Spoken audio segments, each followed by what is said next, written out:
بسم اللہ الرحمن الرحیم۔ السلام علیکم۔ منور صادق حاضر ہے جنریشن ایج میں۔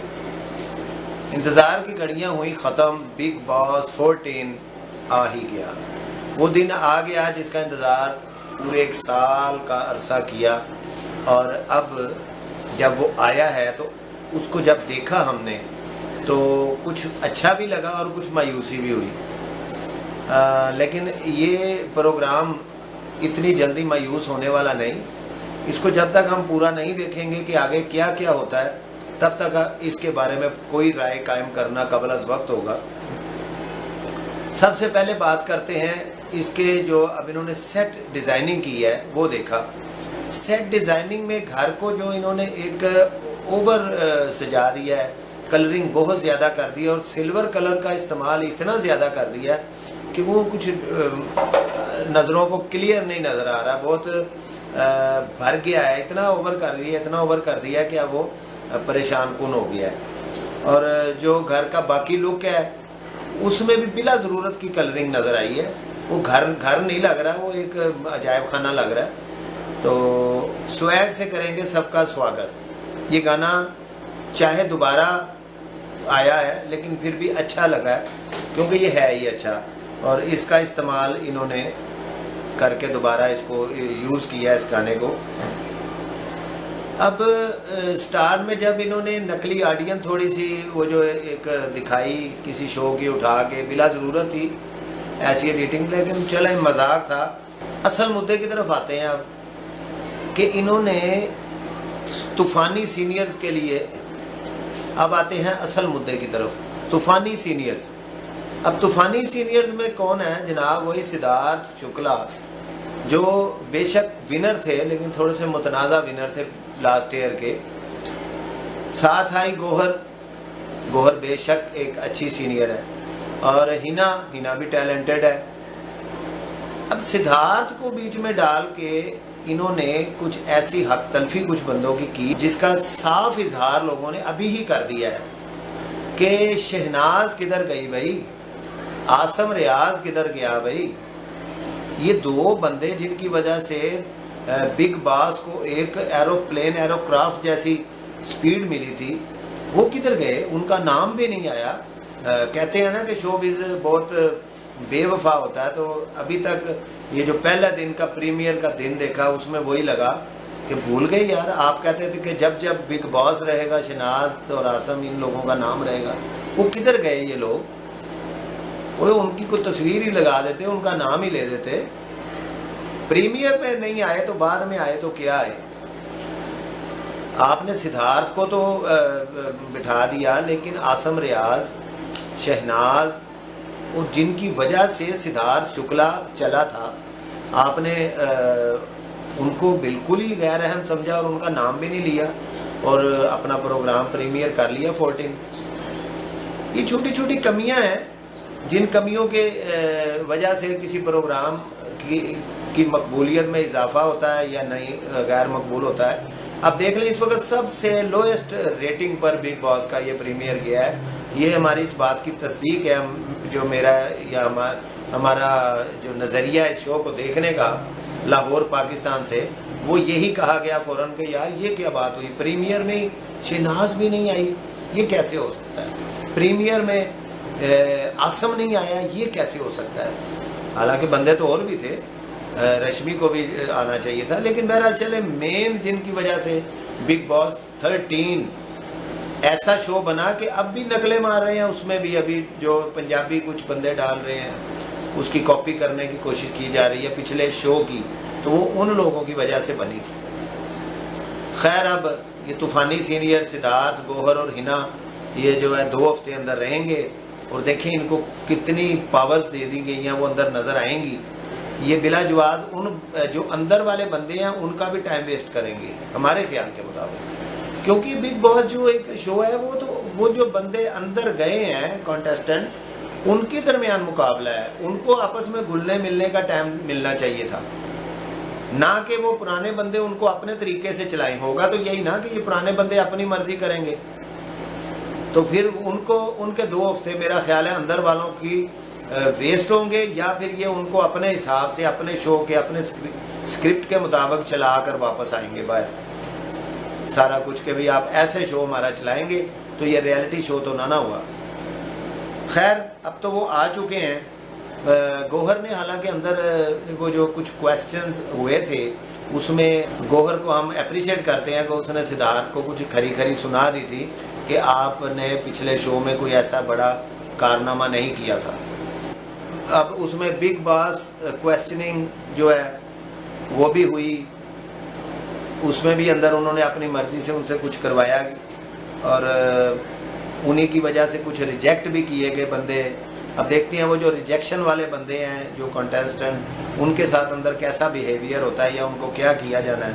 اب سب سے پہلے جو کنٹیسٹنٹ اندر گئے ہیں وہ ہیں اعجاز ستار خان عرف گبر. اب یہ جو ہیں گبر ان کی پیدائش 1975 کی ہے اور یہ گریٹ سلمان خان کے جو ارلیسٹ ساتھی ہیں. جب انہوں نے اپنے کیریئر کا آغاز کیا تب سے وہ ان کے ساتھ مختلف کاموں میں انہوں نے بھی اپنا کیریئر سٹارٹ کیا تھا, یہ انہوں نے برملا بتایا ہے. تو اب دیکھتے ہیں وہ اندر کیا کام کرتے ہیں, لگتے تو پاورفل مقابلہ کرنے والے ہیں. دوسرے ہیں جی نکی تمبولی. اب نکی تمبولی جو ہے نا یہ لگتا ہے کہ ادھر اندر اب ماہرہ خان کی جگہ پہ ایک بھیجی انہوں نے اس طرح کی چیز, لیکن وہ ساؤتھ انڈین ایکٹریس ہیں, ان کا ایکسنٹ ایسا نہیں لگ رہا کہ وہ گل مل پائیں گی, اور جتنی وہ اس وقت انہوں نے پریمیئر میں شو کرایا اپنے آپ کو, وہ میرا نہیں خیال کہ اندر وہ ایسا کر پائیں گی. تیسرے نمبر پہ جو میاں بیوی آئے ہیں وہ جوڑا ہے روبینہ دلک اور ہے ابھینو شکلا. یہ دونوں بھی ڈرامہ ایکٹر ہیں اور ان دونوں میں سے روبینہ دلک کو جو ہے وہ ریجیکٹ کر دیا یہ جو طوفانی سینئرز نے, اور جو ابھینو شکلا ہیں وہ کامیاب ہو کر اندر جا چکے ہیں اور یہ اپنا ریجیکشن کا اسٹیمپ لگوا کر ابھی باہر ہیں. 5ویں نمبر پر آ گئی ہے جیسمین بھسین.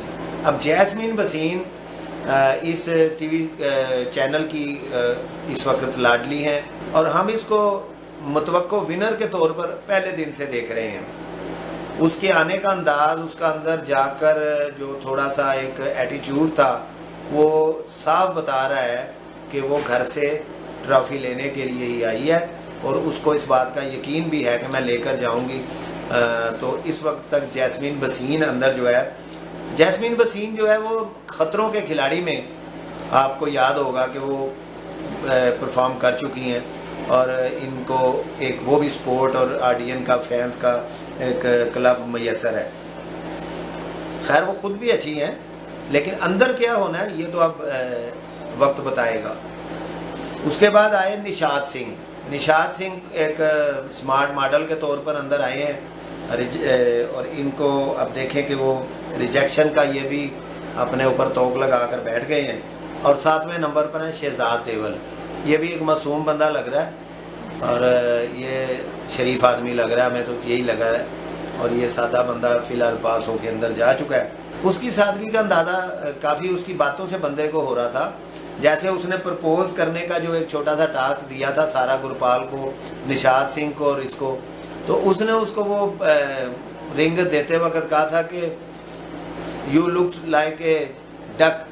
تو یہ بات اس کی سادگی کا ہی ایک نظر آ رہی تھی کہ سادہ بندہ ہے, اس پہ کافی اچھا لگا اس کا یہ کہنا.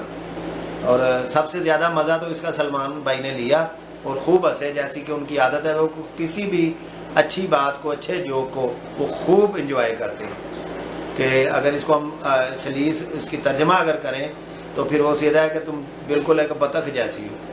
تو اس بات کا انہوں نے انجوائے کیا, ہم لوگوں نے بھی انجوائے کیا, اچھا تھا یہ. اور یہ وہ سادہ بندہ ہے.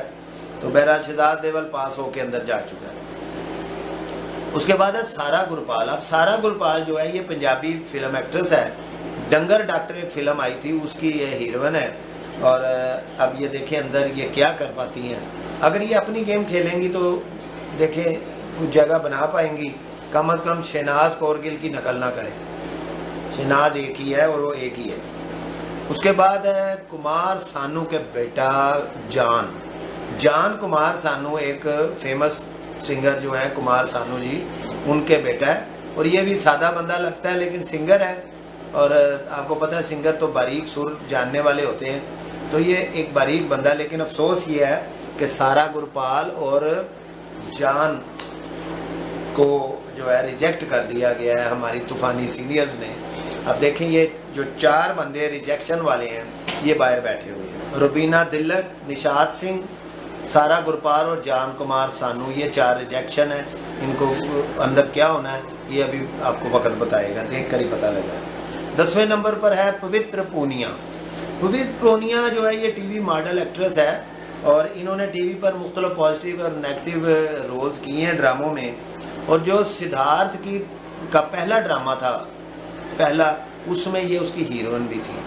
تو پوتر پونیا ایک سالڈ لگ رہی ہیں کنٹیسٹنٹ۔ اب اندر کیا کریں گی یہ اندر تو اب پتہ لگے گا کہ یہ وہ اپنا جما پاتی ہیں سکہ یا نہیں، بہرحال وہ میچیور لگی ہمیں۔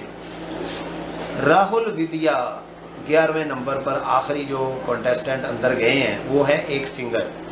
اب یہ سنگر جو ہیں انہوں نے آ کر جو اپنی ایک چھاپ دکھائی، انہوں نے کہا کہ جی مجھے پھرنا گھومنا بہت پسند ہے، لندن میرا فیورٹ ہے، ہائیڈ پارک میں سونا میرا شوق ہے، گھڑیاں مہنگی اور گاڑیاں اچھی رکھنا میرا شوق ہے، اور تو اور سلمان خان نے ان کا کہا تھا کہ آپ اچھے سادے ہیں بھائی، آپ نے تو ہیلی کاپٹر خریدنے کی بھی کوشش کی ہے، تو بڑے اچھے سادے ہیں۔ انہوں نے ایک طنز کیا ان کو، لیکن اس نے یہ کہہ کر ٹال دیا کہ جی وہ میری ضرورت تھی ہیلی کاپٹر میں جلدی آ جا سکتا ہوں۔ اور یہ اس بات کا مظہر تھا کہ اس کو دکھایا گیا کہ یہ ایک امیر کنٹیسٹنٹ ہے، اور ویسے بھی اس وقت وہ انڈیا کا بزیسٹ ایک بینڈ ہے جس کا وہ بانی ہے، اور ان کے بقول وہ 250 سے 350 شو پر ایئر کرتے ہیں، تو یہ بہت بڑی ایوریج ہے، تو امیر تو وہ ہیں۔ یہ تھے جی 11 بندے: اعجاز خان، نکی تمبولی، روبینہ دلک، ابھینو شکلا، جیسمین بسین، نشاد سنگھ، شہزاد دیول، سارا گرپال، جان کمار سانو، پوتر پونیا اور راہل ودیا۔ 11 بندے اندر چلے گئے ہیں۔ ان تینوں کے ساتھ رہیں گے سدھارتھ شکلا، ہنا خان اور گوہر۔ یہ تینوں 2 ہفتے تک اندر رہیں گے، اور اندر یہ سینئرز اپنا کچھ نہ کچھ رول کریں گے۔ جیسا کہ اس نے کہا کہ میں کچن میں رہوں گی، ہنا خان نے کہا کہ میں سارا ان کے گھر کے دیکھ بھال کراؤں گی، شکلا نے کہا کہ میں ان کو اپنے حکم سے چلاؤں گا۔ بگ باس 14 پریمیئر ہو گیا ہے۔ سلمان خان شو کے شروع میں کچھ ایسے جیسے بور فیل کر رہے تھے، لیکن پھر انہوں نے اپنی مہارت سے اس کو انجوائے کیا، اور ان کے انجوائے کرنے سے پبلک نے بھی کیا۔ اچھا شو تھا یا نہیں تھا، یہ تو بگ باس 3 ماہ چلنے والا ایک شو ہے۔ اب اندر کیا ہونا ہے، لوگوں کو شہناز اور عاصم کے ساتھ ان کا جو پریمیئر میں رویہ بے وفا ہوا وہ کیسا اس شو پہ اثر ڈالے گا، یہ تو اب آگے جا کے پتہ چلے گا۔